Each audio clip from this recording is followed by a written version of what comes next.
하나님 말씀 호세아 12장 11절부터 14절까지 한 목소리로 읽고 한 절씩 보겠습니다. 길르앗은 불의한 것이냐? 과연 그러하다. 그들은 거짓되도다. 길갈에서는 무리가 수송아지로 제사를 드리며 그 제단은 바디랑에 쌓인 돌무더기 같도다. 야곱이 아람의 들로 도망하였으며 이스라엘이 아내를 얻기 위하여 사람을 섬기며 아내를 얻기 위하여 양을 쳤고 여호와께서는 한 선지자로 이스라엘을 애굽에서 인도하여 내셨고 이스라엘이 한 선지자로 보호받았거늘 에브라임이 경노하게 함이 극심하였으니 그의 주께서 그의 피로 그의 위에 머물러 있게 하시며 그의 수치를 그에게 돌리시리라. 아멘. 이 11절을 보면요, 이스라엘의 죄가 너무 명백하잖아요. 이게 뭐 몰래 지은 죄도 아니고요, 대놓고 지은 죄들이었습니다. 그래서 우상을 섬기고 그 우상 가운데 그들이 얼마나 삶이 육적으로도 음란하게 바뀌었는지, 그리고 그 삶에서 그들이 자기 욕심을 이루겠다고 폭력을 행사하고 사기치고 남을 속이는 것이 얼마나 빈번한지 이 이스라엘 전역이, 이제 북이스라엘 전역이 그렇게 바뀌었단 말이죠. 근데 그 대표적인 곳이 한 곳이 바로 길르앗인 것입니다. 그래서 호세아 6장 8절에는 이 길르앗에 대해 고발하기를, 거기는 아예 그냥 동네 자체가 피 발자국으로 가득 차 있대요. 그냥 한두 군데에 피 발자국이 있는 것이 아니라 동네 전체가 그냥 피 발자국이래요. 그러니까 서로가 서로를 죽이고 폭력적으로 행하는 것이 아주 빈번한, 정말 너무 끔찍한 그런 곳이라고 고발하고 있습니다. 그래서 길르앗이 불의하냐?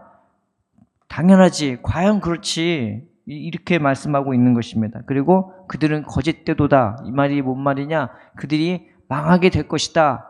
그들이 공허하게 될 것이다. 그들이 쫓겨나게 될 것이다. 그러면 끝난 것이야 라고 하나님의 그 심판을 말하는 겁니다. 그 다음에 또 어디냐? 길갈도 그렇게 바뀌었어요. 하나님이 가나안 땅 들어간 요단강을 건너서 처음으로 하나님께 제사를 드린 곳이 길갈이었습니다. 멋진 추억이 있는 곳이에요. 아름다운 곳이에요. 그러나 이제는 그런 추억이 있는 곳이 아니라 이제는 하나님을 화나게 하는, 정말 하나님을 슬프게 하는 그런 장소로 바뀌었단 말이죠. 거기도 음란한 제사를 드리는 그런 곳이 되어버렸어요. 그래서 길갈에서는 무리가 수송아지로 제사를 드리며 그 제단은 바디랑에 쌓인 돌무더기 같고다. 대부분의 번역본이 뭐라고 해석하냐? 그 제단은 어떻게 될 것이냐? 그냥 들판에 널브러져 있는 돌같이 될 것이라고. 그냥 그 제단들이 다 무너져 내릴 것을, 그리고 그 제단들이 다 흩어져 버리게 될 것을 하나님이 말씀하고 있는 것입니다. 12절에 야곱이 아람의 들로 도망하였으며 이스라엘이 아내를 얻기 위하여 사람을 섬기며 아내를 얻기 위하여 양을 쳤고, 야곱이 어디로 도망하냐면 아람의 들로 도망하였다라고 나왔는데, 이 말이 갑자기 앞에 말과 무슨 상관이 있냐? 그들이 지은 죄가 너무나 명백하기에 하나님이 그들을 쳤지 않습니까? 그 다음에 그들을 쫓아낼 것을 얘기하고 있는 거예요. 야곱이 똑같잖아요. 아람의 들로 도망했어요. 왜 도망했습니까? 자기 형을 속이고 자기 형의 그 연약함을 악용하고, 그리고 그 형의 장자권을 빼앗고 축복권까지 엄마랑 합작해서 아빠를 속였어요. 아주 전문 사기꾼처럼, 이 모태 사기꾼이 전문 사기처럼 그렇게 자기 형도 속여먹고 아버지도 속여먹고, 정말 축복을 위해서는 물불 가리지 않는 그런 인간이었는데, 그냥 자기가 지었던 죄 때문에 아담의 들로 도망을 했습니다. 그 다음부터 무슨 일이 터지냐? 그때부터 고난이 시작돼요. 이스라엘이 아내를 얻기 위하여 사람을 섬기며 아내를 얻기 위하여 양을 쳤고 14년 동안이냐 거의 무료로 봉사를 해줬습니다. 그 아내 하나 얻겠다고. 그런데 얼마나 힘들었겠습니까? 성경에 보면은 이 이후에도 그래서 삼촌에게 10번이나 싹쓸 못 받았다고 사기를 당해요. 또 속이고 또 속이고 속이고 또 속이고, 그렇게 노예처럼 머슴처럼 죽도록 일하고, 뭐 동물이 다쳤거나 사라졌거나 그러면 자기가 다 대신 변제하면서 그 삼촌을 위해, 외삼촌을 위해 그렇게 일했는데, 이제는 자기가 남을 속였던 그것처럼 오히려 자기가 죄를 당하는 그런 입장이 돼버린 겁니다. 그 말씀을 하란 거죠. 그 다음에 13절 뭐냐? 여호와께서는 한 선지자로 이스라엘을 애굽에서 인도하여 내셨고 이스라엘이 한 선지자로 보호받았거든. 이걸 뭘 얘기하냐? 이스라엘이 야곱의 후손 아닙니까? 그런 죄를 저질렀고 또 죄를 당했던 이 야곱의 후손이 이스라엘인데 이제는 애굽에서 큰 고난을 당하죠. 이제 힘을 가진 이 애굽으로부터 압제를 당하는 거예요. 핍박을 당하는 거예요. 그리고 이를 죽도록 해야 됐어요. 그거 먹고 살겠다고 그냥 사는 것도 지옥인 그런 삶을 살게 되는 것입니다. 그 죄를 계속 당하는 거죠. 그걸 말하는 거예요. 그런데 그 많은 선지자를 하나님이 누굴 통해 구원했어요? 한 선지자로. 고작 한 선지자로도 하나님은 능히 이 이스라엘 백성을 구원했단 말이에요. 그 당한 죄에서, 그 고통스러운 죄에서 구원했습니다. 이 말씀을 하고 있는 것입니다. 그런데 이스라엘이 지금 어떻게 하고 있어요? 한 선지자가 뿐만 아니라 여러 선지자를 통해서 이 이스라엘 백성에게 너는 그렇게 하지 말아라. 너는 그렇게 살지 말아라.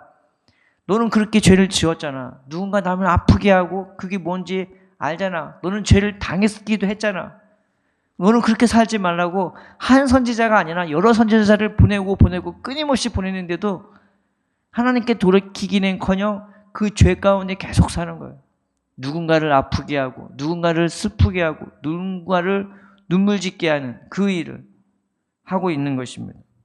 그래서 하나님이 너도 한번 당해봐. 네가 지금 하고 있는 죄 네가 다 잊어버렸네?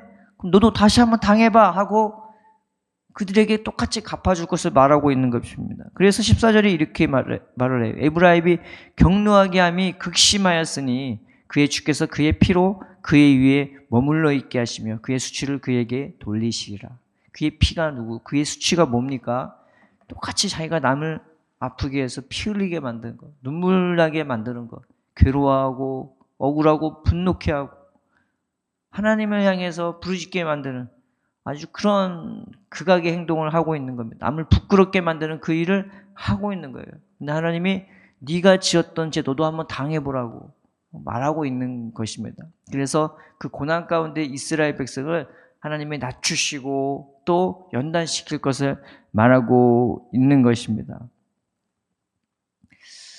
하나님의 그 은혜와 용서요. 우리가 지은 죄가 있고 당한 죄가 있잖아요. 살면서 누군가를 아프게 했거나 슬프게 했거나 그것을 그냥 손쉽게 잊어버리는 것은 그거는 믿는 자로서의 도리가 아닙니다. 반대로 내가 당했던 죄가 있잖아요. 그런 죄를 하나님이 구원해 주시기도 하고 은혜를 베풀어 주시기도 합니다. 그런데 주님의 그 은혜와 용서와 구원은요. 네가 지었던 죄가 있고 당한 죄가 있었는데 그냥 잊고 살라고 주어지는 은혜와 용서가 아닌 것입니다. 그 위로가 그런 위로가 아니에요. 네가 남을 아프게 한 적이 있지. 네가 남으로부터 아픔을 당한 적이 있잖아.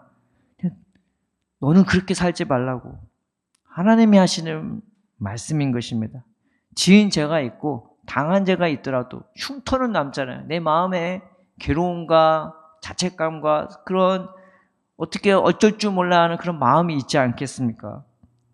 우리가 은혜 받았다고 용서받았다고 주님께 위로 받았다면서 과거에 남을 아프게 하거나 반대로 내가 아픔을 당했던 것을 우리는 잊지는 못한 것입니다. 그게 얼마나 사람 피말리게 하는지, 그게 얼마나 사람 눈물 나게 하는지, 괴롭게 하는지 우리는 알고 있지 않습니까? 우리는 은혜 받았다며, 위로받았다며, 용서받았다며 그런 지은 죄와 당한 죄를 잊고 사는 것은 아닌지 하나님이 우리에게 그런 지은 죄, 당한 죄를 이 성경성을 보면서도 우리가 보잖아. 영화 보면서 막 누구 때리고 피 튀기는 장면 보면 어때요?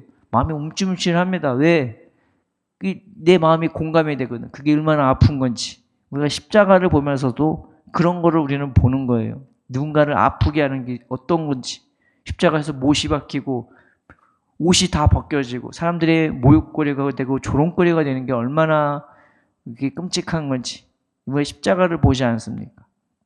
그러니까 지은 죄 당한 자가 있다면은 하나님 내가 누군가의 아픔과 누군가를 아프게 하고 압제하는 인생이 아니라 도리어 그들을 덮어주고 가려주고 그들의 상처를 내가 헤아려주고 약을 발라주고 기다려주고 함께 해주는 그런 인생이 되게 해달라고. 누군가를 아프게 하는 인생이 아니라 주님이 나를 구원해 주시고 은혜 베풀어 주시고 용서해 줬듯 나도 누군가를 바라보면서 주님의 그 용서와 은혜를 베푸는 그런 도구로 쓰임받게 해달라고. 우리는 그렇게 오히려 기도해야 되지 않겠습니까? 이들의 죄를 보면서 하나님 나는 그렇게 되지 말게 해달라고. 그 지은 죄와 당한 죄를 잊지 말고 오히려 예수님의 그 발자취를 따라서 피 발자국을 남기는 인생이 아니라 은혜의 발자국을, 용서의 발자국을, 위로의 발자국을, 주님의 선을 이 세상에 끼치면서 살아가라는 나의 인생이 되게 해달라고, 그런 하루하루가 되게 해달라고 주님 앞에 기도하며 나아가는 저와 여러분 되기를 주님의 이름으로 축원드립니다. 주께서 우리를 기쁘게 인도하시고 사랑으로 우리와 함께 하실 것입니다.